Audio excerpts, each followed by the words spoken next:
previous tutorial, I have created this little green botanical using watercolors and watercolor pencils.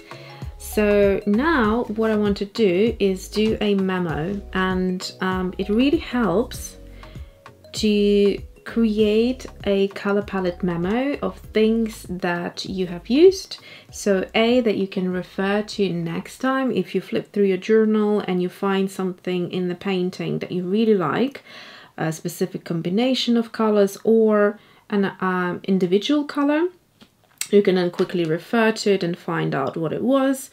Or once you also swatch colors in one space as they are next to each other, it kind of helps to break them down and isolate them from the painting and just really look at it as a pure color palette. And that in itself also helps to use this color palette in future, perhaps with other, you know, like abstract art or things like that. So it doesn't have to be a specific style of art. It can be translated into many different things. So what I'm going to do is I'm going to stamp my element. This is from my color theory, which should be back in stock in July. And this is the element here that I used. It has 5 colors, which means I will need to add a few because I have a total of 9. So 5 watercolors and 4 colors I have used. So what I'm going to do here is just go ahead, stamp 1, and then I need another 4. So what I will do is I will stamp it up to here like that, and then connect this to the bottom here. So when you're looking at your stamp set, make sure you look where you add the ink. So I'm not inking up this line, it's already inked up here. You could do, but it just will look a bit thicker if you double layer it. And then I'm just going to now add it onto here. So there we go. So we have 9 colors now. Oops. 9 colors. And we can play around and work with them. So I'm thinking, let's start with the pinks this time and then go into the greens. So we have here Anthraconoid Pink. So these are the Museum Aquarelle Pencils by Caran. And I really love them because, in my humble opinion, they are the best watercolor pencil out there. There's something about their pigments that really is like a pure pigment coming out of a pencil, and you can dissolve the pigment completely. There won't be a line if you don't want there to be a line. So I'm going to try and achieve a gradient. Next color is, did I say that was Anthraconoid Pink? And then we have the Carnelian. Gorgeous color.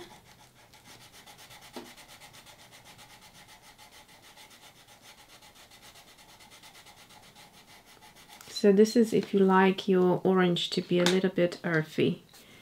Next one is orange. So this is a bit more fiery orange. Once you add water, the pigments kind of like almost glow, but they definitely pop off the page. They're just beautiful. Very saturated. Saffron is the next. So as I'm doing these swatches, I'm kind of grouping them by color.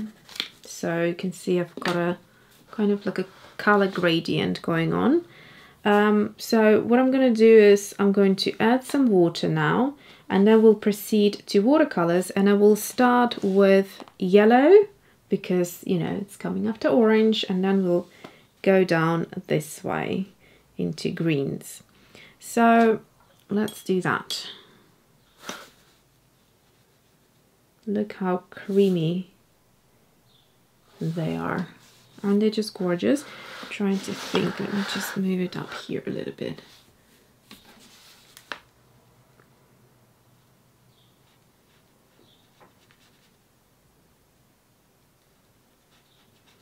If you're wondering which palette is this, because it is really beautiful and I'm so happy to have discovered it on Etsy.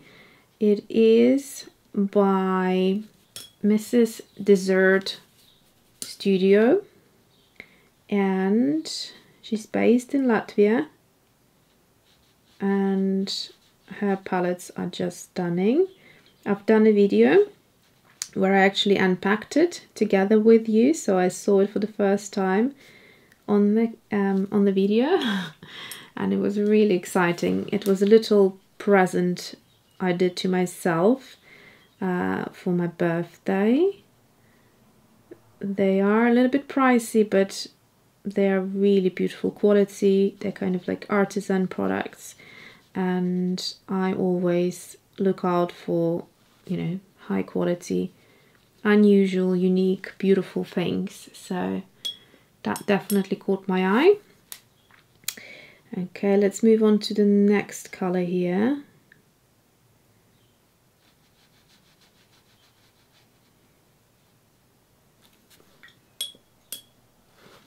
They are ceramic watercolor palettes,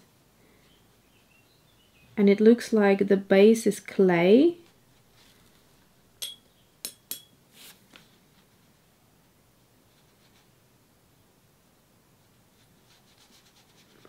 And she also made a really good job packaging them, because that's something I have been a little bit concerned. Obviously they had to be shipped all the way from Europe, and it's not that far to UK, but still, you know, when it comes to ceramics you're always a little bit cautious, but she made sure to put them in a really nice sturdy box and layer with bubble wrap and things. Okay, so these are our pinks and oranges. Let's move on to watercolors. So what we have for watercolor is this. So we have got that would be here. Let's see if I can just move them around a little. So we've got Daniel Smith Quinacridone Gold,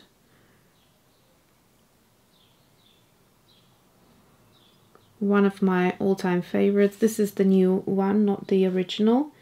People were saying that the original was much better. But by the time I got into watercolor, they already changed up the formula a little bit. Well, I think the pigment that's now used is different to the original. So it's a very pushy color, so we're going to lose our previous color by the looks of it. So I'm just going to lift it like that. And next one is Schmincke's Mars Brown. It's a granulating color because it's a Mars color, so there's a beautiful Mars black that you can create lovely granulating mixes.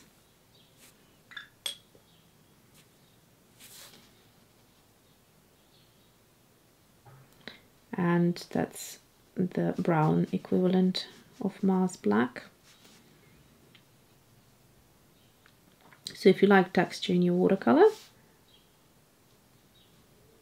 maybe try some mixes with Mars black or Mars brown.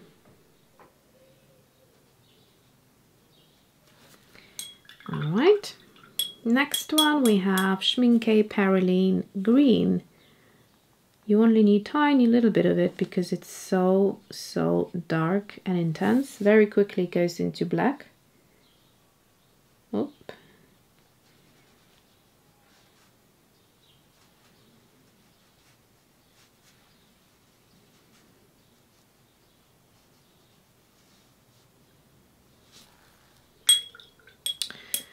Then we have Winsor Newton Sub Green. This is a permanent sub green.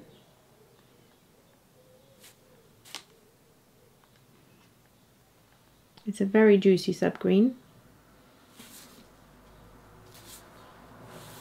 Definitely needs some mixing. Quinacridone pink to neutralize it really quickly is a good option.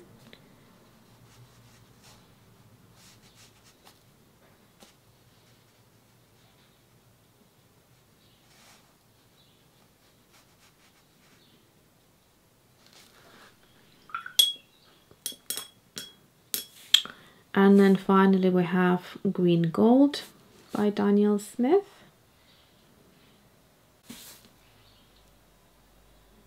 One of my all-time favorite color. I was meaning to start a new series soon, and I think I probably will do that. I think it's a good time for the summer. Nice and relaxing. So I want to be sharing my favorite colors across all brands, sort of what the colors are. And yeah, there's definitely some all-time favorites from Daniel Smith, loads of colors from Schmincke and Core and M. Graham. So just going through all of my watercolors and kind of creating a lovely bit of you know, walk down the memory lane, just to also remind myself to use those colors again.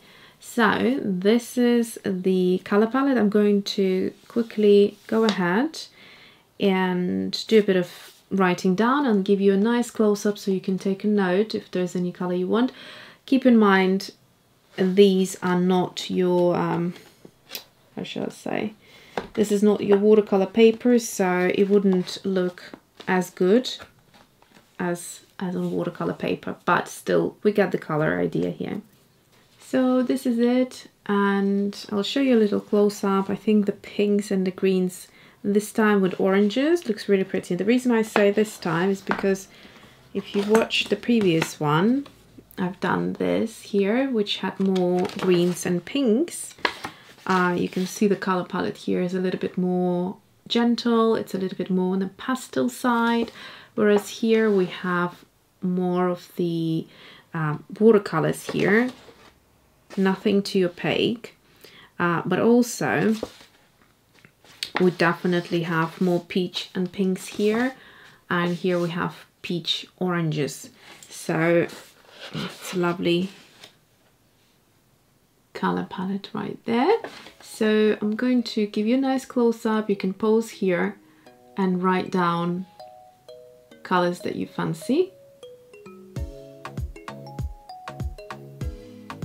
So I hope you enjoyed this short little memo, color palette memo video, and I will see you soon. Thanks for watching.